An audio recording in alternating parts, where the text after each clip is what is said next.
बिस्मिल्लाहिर्रहमानिर्रहीम। तो आज हम लोग पढ़ने लगे हैं abnormalities of the jugular venous pulse. तो मैंने अपने फर्स्ट पार्ट में आप लोगों को जुगुलर वीनस पल्स और उसके जो ग्राफ था वो समझा दिया। अब हम एबनॉर्मेलिटीज़ जिसको ग्राफ समझ में आ गया है तो वो एबनॉर्मेलिटीज़ आराम से समझ सकता है, ठीक है।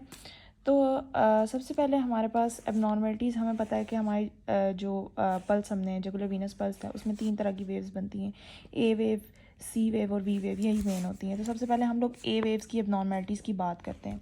कुछ कंडीशंस ऐसी होती हैं जिनके अंदर ए वेव्स एब्सेंट होती हैं, ठीक है, ए वेव्स होती ही नहीं है, ठीक है। अब ए वेव आपको पता है क्यों प्रोड्यूस होती है कि जब एट्रिया की कॉन्ट्रैक्शन होती है और ब्लड एट्रिया का वेंटिकल्स के भी अंदर जाता है और थोड़ा सा जुगुलर वेन के अंदर भी जाता है। इंटरनल जुगुलर वेन की यहाँ पे हम लोग बात कर रहे हैं, तो उसके अंदर भी जाता है। तो अगर हमारे पास कुछ एट्रिया की कॉन्ट्रैक्शन ही कोऑर्डिनेटेड नहीं है तो हमारे पास क्या होगा कि ए वेव एब्सेंट होगी, ठीक है। तो एब्सेंट ए वेव नॉर्मली कहाँ पर होती हैं कि जब हमारे पास एट्रिया की कॉन्ट्रैक्शन कोऑर्डिनेटेड नहीं है, और ये हमारे पास मोस्टली किस डिजीज़ में होता है, एट्रियल फिब्रिलेशन में, ठीक है, एट्रियल फिब्रिलेशन में, ठीक है, ये बात होगी। कुछ डिजीज़ ऐसी होती हैं जिनके अंदर ए वेव्स बहुत बड़ी बड़ी बनती हैं, ठीक है, जाइंट ए वेव्स, जाइंट ए वेव्स, ये कौन सी डिजीज़ होती हैं। तो इसमें आप लोगों ने एक बात याद रखनी है कि हमेशा ए वेव्स उन डिजीज़ में बड़ी बड़ी बनेगी जहाँ पर एट्रिया को किसी मतलब हिंड्रेंस के अगेंस्ट कॉन्ट्रैक्ट करना पड़ेगा अपने ब्लड को वेंटिकल्स के अंदर भेजने के लिए, ठीक है।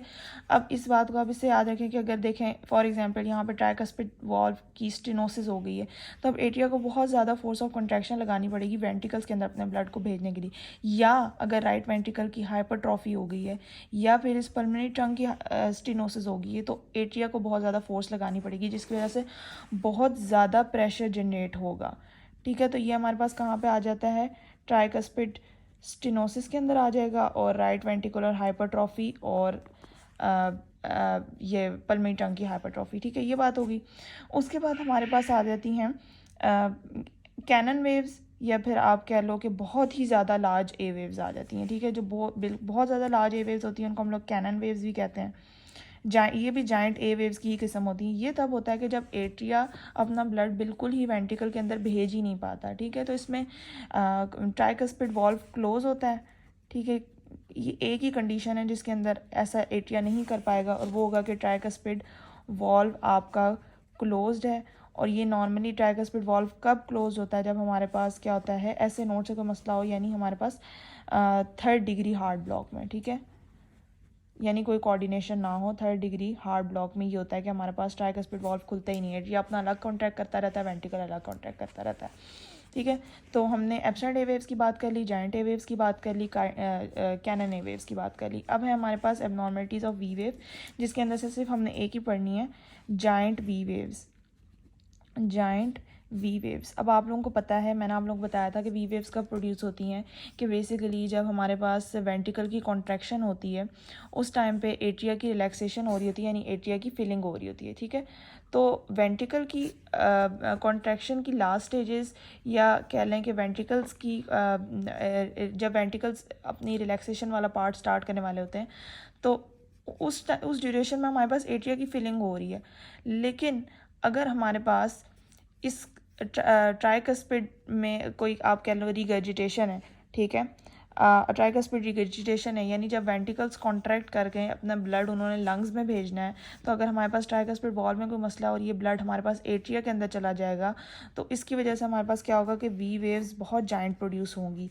क्यों जाइंट प्रोड्यूस होंगी कि हमारा जो एट्रिया है, ठीक है, उसके अंदर ऑलरेडी ब्लड प्रेजेंट है जो अपनी फीलिंग मतलब कर रहा है इतनी देर में, ठीक है। अगर इसके अंदर मज़ीद ब्लड इधर से आएगा जो वेंटिकल से बैक फ्लो हो रही है ब्लड की रिगर्जिटेशन की वजह से, तो हमारे पास जो वी वेव्स हैं वो बहुत लार्ज बनेंगी, ठीक है, वी वेव्स बहुत लार्ज बनेंगी। तो ये आप लोगों ने याद रखना है कि ये किसके अंदर होता है, ट्राइकस्पिड रिगर्जिटेशन में, ठीक है। ए वेव्स और वी वेव्स की बात हो गई। अब नेक्स्ट हमारे पास कुछ साइंस हैं और कुछ दूसरे आप लोगों के पास आ जाती हैं डिजीज़ेस। एक तो हमारे पास आ जाएगी, इसको आप इधर से ही देखें, इसके अंदर से सबसे पहले हमारे पास आ जाएगी हार्ट फेलियर। तो हार्ट फेलियर हमारे पास क्यों होता है कि जब हमारे पास राइट एट्रियल प्रेशर इतना ज़्यादा बढ़ जाता है कि वीनस रिटर्न हो ही नहीं रहा, ठीक है। तो अब आप लोगों ने इसी बात से याद रख लेना कि जी राइट एट्रियल प्रेशर ही इतना बढ़ गया है तो ऑब्वियसली प्रेशर के चेंजेस को ही जुगुलर वीनस पल्स डिटेक्ट कर रही होती है। तो जो प्रेशर इंक्रीज हो गया हार्ट फेलियर में तो पूरी जेवीपी की एलिवेशन हो जाएगी। और सस्टेन्ड एब्डोमिनल जुगुलर रिफ्लेक्स से, इसको आप याद रखें ना याद रखें, इसमें कोई ऐसा इतनी बात नहीं है। बस ये कि हार्ट फेलियर जिन पेशेंट्स के अंदर होता है उनके अंदर एब्डोमिनल जुगुलर रिफ्लेक्स सस्टेन रहती है। यानी ये बेसिकली एक टेस्ट होता है कि आपके जो एब्डोमिन है उसको हम लोगों ने क्वाड्रेंट्स में डिवाइड किया होता है। तो राइट अपर क्वाड्रेंट को हम लोग चेक करते हैं हाथ लगा के, कि उसको हाथ लगाने से हमारा जो अगर वीनस प्रेशर नॉर्मल पेशेंट्स के अंदर बढ़ जाता है। ठीक है, तो ये एक रिफ्लेक्स है जो कि सस्टेन रहता है हार्ट फेलियर के अंदर, यानी ख़त्म नहीं होता।